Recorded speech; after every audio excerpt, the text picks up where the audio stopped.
Yeah, man. Fucking creosote. But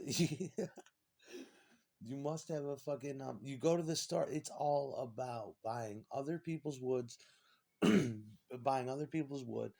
There are cords of it for sale online, and the guys that will deliver.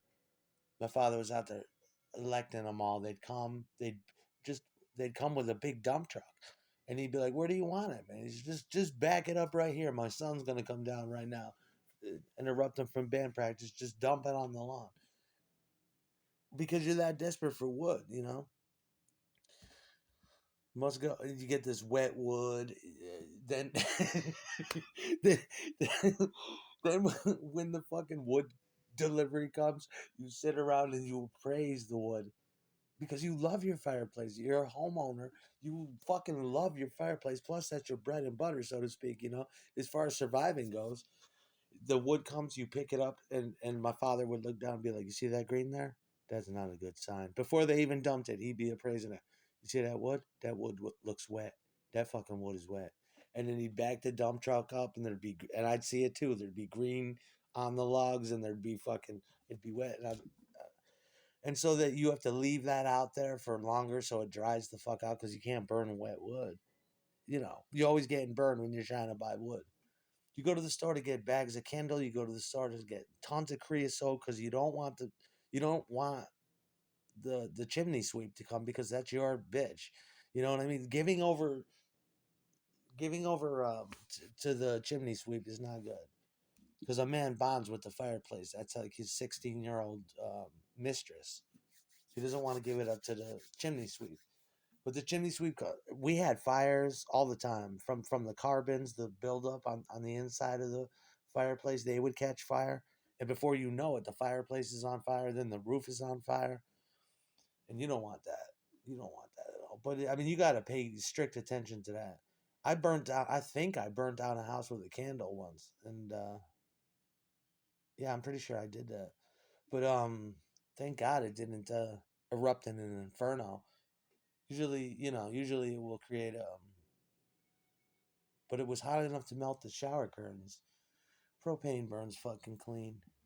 It's all about appraising the wood and just, oh god, this was a good cord. This is throwing mad heat. It smells good. There's no, and then you start looking at the wood and you're like, okay, make sure there's no sap coming out of the wood because you can't burn. Remember all this? You can't burn any wood with sap coming out of it, and you just love that. It would be, but to heat a heated flue, a stoked furnace. Those words have so much power, don't they? Heated flue, stoked fucking furnace.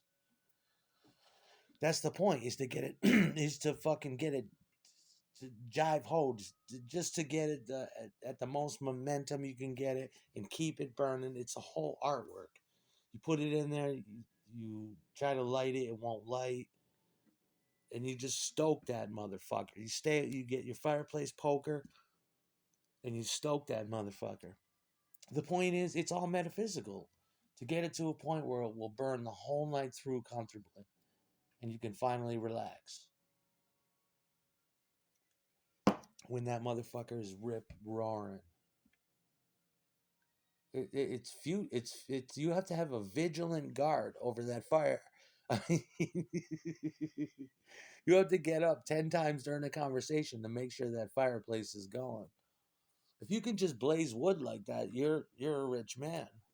But for poor people, it's like hobo camping, you know. But that Cree is so. You remember that? And that's why I'm telling you. That's why they made those Amish. What the fuck were they called? Those Amish ovens that used to shut the fuck up. Those Amish ovens. Listen, man, I'm telling you, nobody. If they're cast iron, they're they're cast iron. They throw heat. If you touch them, you'll get third-degree burns. But you're not meant to have that. Bring in auxiliary heat like that. And there'd be a ton of electric heaters, the propane, the fucking kerosene heaters. That house was a money pit, but it was great.